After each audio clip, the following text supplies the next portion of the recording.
questions I get asked a lot as a DM is, Diana, how do I make combat more interesting? And there's a bunch of different ways to do it. Honestly, combat in D&D, it's fantastic, it's fun, but if you've been doing it at the same level for so long, you get bored of it. Their players get bored of it, you get bored of it as a DM, especially if you're fighting the same monster over and over again. So the easy answer is to change up the monster you're fighting. But that's like the obvious answer. The non-obvious answer is to fuck with the terrain that you're fighting in. I don't just mean moving things to a different biome, you know, fighting in like an Arctic biome versus a forest. It's fantastic, but it's not always feasible. So instead, take the terrain that you're in. So for instance, if your players are wandering through a forest, and change up the elevation that they're fighting on. So for instance, if they're walking down a road and a pack of goblins ambushes them, they're not just going to come straight from the front or from either side. Maybe the goblins have platforms set up in the trees and they're now shooting down at the party. Or they've built ditches that they're tunneling under to move from one side of the battlefield to the other. Now the party has to figure out how to take care of those goblins up above, down below, and now they have to think about how to solve that problem of combat in a new way. Maybe they use range weapons where they hadn't before, or they get to use a new flying wild shape. Maybe someone misty steps up to the platform to fight them up there, but then that person is alone.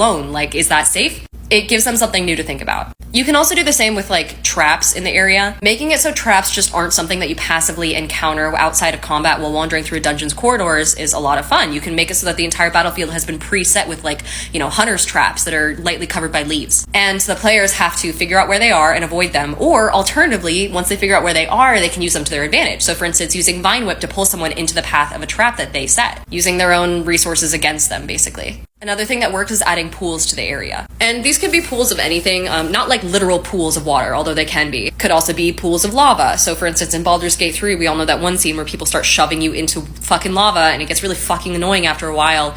That's a viable mechanic. It's something that you have to either work around or use to your advantage or find a way to get rid of so it's not a problem anymore. But like the concept of pools extends to anything that's on the battlefield that takes up space. So for instance, maybe you have to work around the corpse of something that died there earlier because corpses are difficult terrain. Or there's a tree in the middle of the battlefield that takes up like a massive 15 foot by 15 foot area and your party has to work around it. Maybe your characters are fighting some sort of slime and once it dies, it leaves behind this pool of acid that is now a new pool that you have to deal with for the rest of that combat, however long it lasts. Yeah, those are just some brief ideas. Highly recommend mixing it up every once in a while. It's fun for you and it's fun for the players. And it promotes problem solving and lets them use some things, some spells, some abilities, some items that they wouldn't normally get the chance to use. Best of luck!